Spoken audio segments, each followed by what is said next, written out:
2월 28일 수요일 새벽 기도회를 시작하겠습니다. 사도신경을 고백하시고 찬송가 447장을 부르신 후에 하나님의 말씀을 함께 나누겠습니다.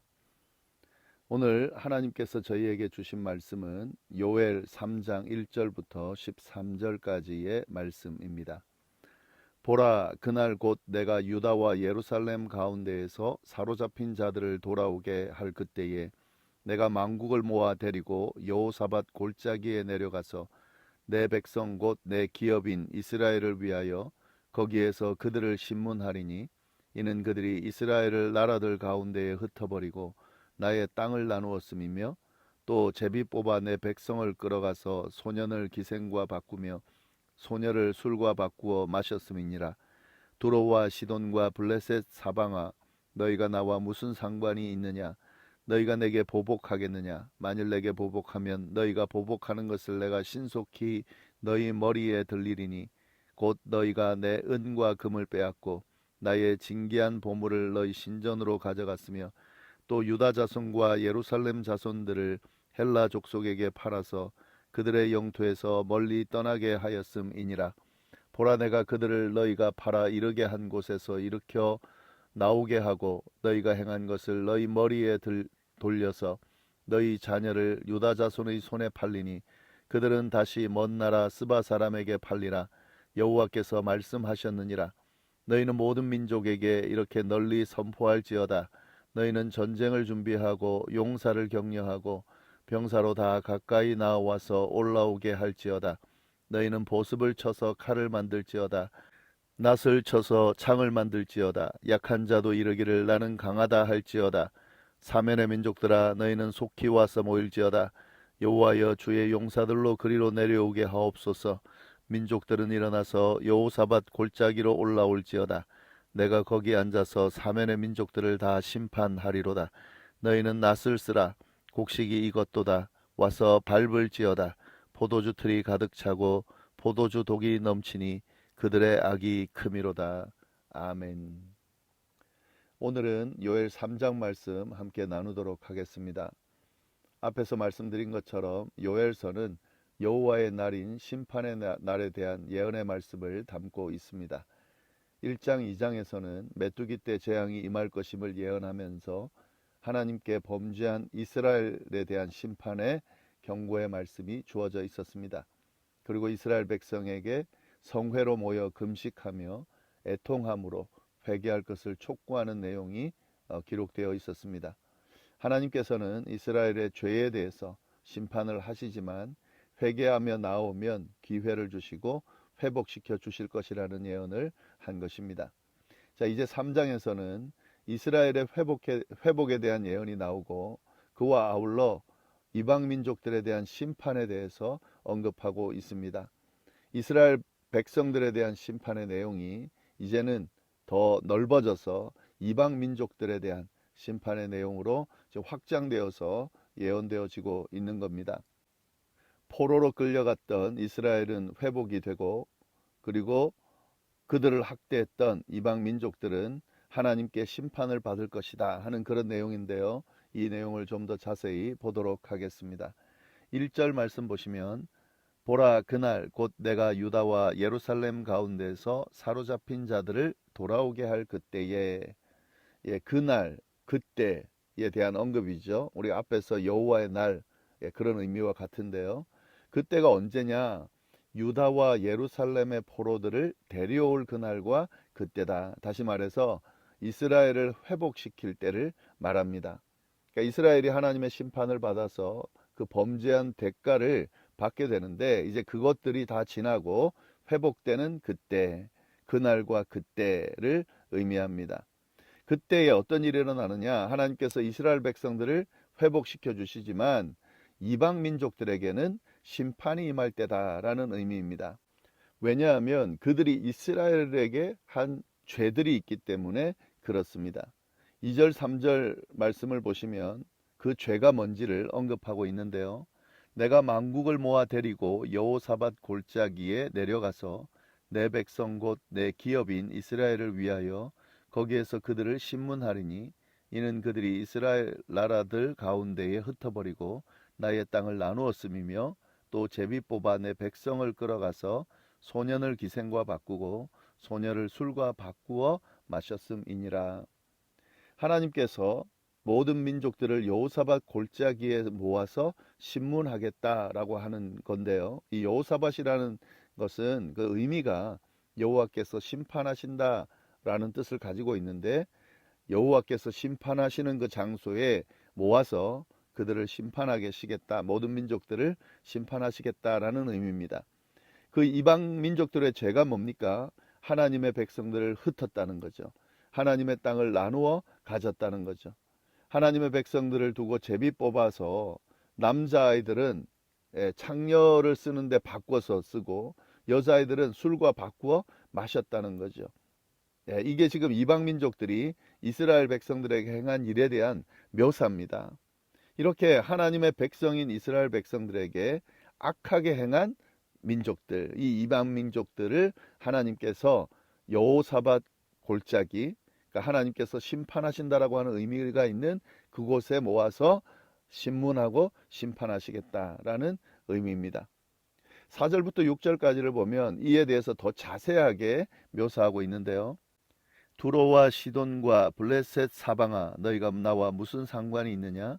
너희가 내게 보복하겠느냐? 만일 내게 보복하면 너희가 보복하는 것을 내가 신속히 너희 머리에 돌리리니 곧 너희가 내 은과 금을 빼앗고 나의 진귀한 보물을 너희 신전으로 가져갔으며 또 유다 자손과 예루살렘 자손들을 헬라 족속에게 팔아서 그들의 영토에서 멀리 떠나게 하였음이니라.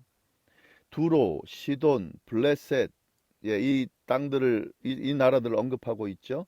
이방 민족들을 대표하는 나라들인데, 특히 이스라엘을 끊임없이 괴롭혔던 그런 나라들을 대표하는 그런 족속들입니다. 그들이 한 이 일이 뭐냐? 그들이 뭐냐면 은과 금을 빼앗았다. 성전의 값진 보물들을 이방 신전으로 가지고 갔다 하는 겁니다. 그리고 이스라엘 백성들을 헬라 족속, 먼 헬라 족속에게 팔아 넘겨서 먼 곳으로 떠나게 했다 하는 겁니다. 그러니까 요약하면은 이 두로와 시돈과 블레셋, 그러니까 이스라엘에 대적하는 이스라엘의 적들이죠. 이들이 이스라엘 백성들에게 악하게 대했다는 거죠. 함부로 대했다는 거죠. 그에 대해서 하나님께서 심판하시겠다라고 말씀하고 계신 겁니다.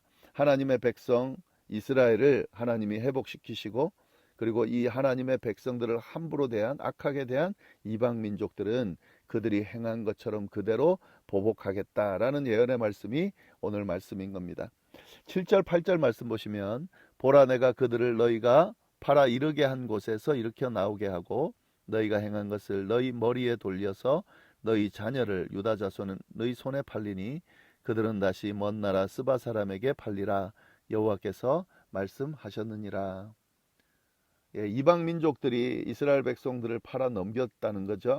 근데 하나님께서는 그 팔아 넘긴 이스라엘 백성들을 다시 일으켜 세우고, 그리고 이방 민족들이 한 그 짓 그대로 하겠다는 거죠. 그들이 이스라엘 백성들의 아들들과 딸들을 팔아 넘긴 것처럼 멀리 하나님께서는 이방 민족들의 아들과 딸들을 다시 멀리 팔아 넘기겠다. 그들이 행한 대로 보응하겠다라고 지금 말씀을 하시는 겁니다. 이 말씀을 하시면서 이방 민족들을 향해서 전쟁을 준비해라 라고 그렇게 말씀을 하십니다. 9절부터 12절까지 말씀을 보시면요. 너희는 모든 민족에게 이렇게 널리 선포할지어다. 너희는 전쟁을 준비하고 용사를 격려하고 병사로 다 가까이 나와서 올라오게 할지어다. 너희는 보습을 쳐서 칼을 만들지어다. 낫을 쳐서 창을 만들지어다. 약한 자도 이르기를 나는 강하다 할지어다. 사면의 민족들아 너희는 속히 와서 모일지어다. 여호와여 주의 용사들도 그리로 내려오게 하옵소서. 민족들은 일어나서 여호사밧 골짜기로 올라올지어다. 내가 거기에 앉아서 사면의 민족들을 다 심판하리로다. 하나님께서 이방 민족들을 이제 심판할 건데 한번 대적해봐라 라는 의미도 이 안에 있는 겁니다. 모든 민족들에게 널리 알려서 한번 다 모여서 할 수 있는 모든 힘을 다 모아서 전쟁을 준비해 보라는 거죠. 쟁기를 두들겨 펴서 칼을 만들고 낫을 창으로 만들어서 전쟁을 준비하라는 겁니다. 그렇게 전쟁을 준비해서 내가 심판하는 것을 한번 대적해 봐라 하는 거죠. 예, 이 여호사밧 골짜기에 다 모이라는 건데요. 그렇게 다 모이면 굉장한 큰 힘이 되겠죠. 그러나 하나님은 거기에 있는 그 모여 있는 이방 민족들을 한 번에 다 심판하시겠다. 하나님은 그들이 아무리 많이 모여서 힘을 모아도 하나님 앞에서는 아무것도 아닌 거죠.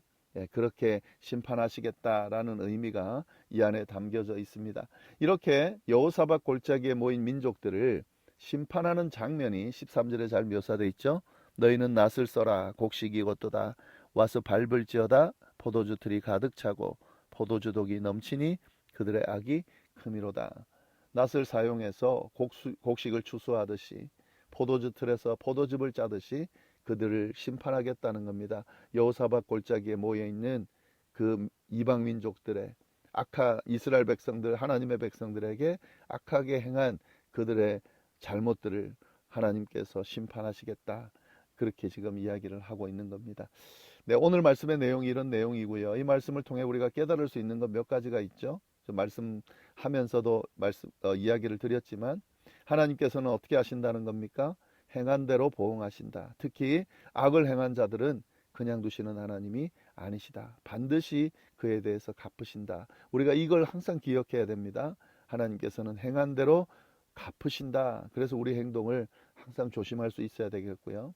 그리고 하나님께서는 당신의 백성들을 절대로 버리지 않으신다 하는 사실도 우리가 볼 수가 있죠. 하나님께 범죄함으로 그에 대한 벌을 받는 이스라엘 백성들이지만 그러나 하나님의 백성이라고 인쳐주셨기 때문에 그들을 버리지 않으셨습니다. 회복할 기회를 주시고 회개하고 나오면 회복시켜 주시는 분이 바로 하나님입니다. 이를 우리가 또 잊지 말아야 될 거고요. 그리고 하나님의 백성들에게 함부로 대하고 악을 행하는 자들을 하나님께서는 그냥 두지 않으신다라고 하는 사실도 우리가 깨달을 수 있습니다. 하나님의 백성들에게 악을 행한다라고 하는 것은 하나님께 악을 행하는 것과 같은 거죠. 따라서 그에 대해서 반드시 하나님께서 갚으신다라는 사실입니다. 하나님의 사람들에게 악을 행하는 자들, 때로는 그들이 더 잘 살고 괜찮아 보이죠. 그래서 우리가 속상할 때도 있습니다. 그러나 우리가 기억해야 됩니다. 하나님께서는 그들을 그냥 내버려 두지 않으시고 반드시 심판하십니다. 지금은 잘 되는 것 같지만 하나님의 백성들을 막 대하면서 이용하면서 그들이 잘 살고 있는 것 같지만 절대로 그렇지 않습니다. 하나님은 그들을 내버려 두지 않으십니다. 그렇기 때문에 역으로 하나님의 사람들을 우리가 함부로 대하지 또 말아야 합니다. 하나님의 사람들을 함부로 대하는 것은 하나님을 함부로 대하는 것과 같기 때문에 그렇습니다. 네, 오늘 이 말씀 안에 나오는 내용들 또 깨달음들 우리가 잘 보시면서 우리의 신앙생활을 좀 더 다듬고 깨우치고 성숙하게 세울 수 있기를 바랍니다. 기도하겠습니다. 하나님 아버지 참으로 감사합니다. 귀한 말씀 이 안에서 또 하루를 시작합니다. 주님 주신 말씀 깨달음들 잘 새기면서 정말 하나님의 백성답게 살아가는 우리의 삶이 되도록 인도하여 주옵소서. 감사하며 예수님의 이름으로 기도드립니다. 아멘.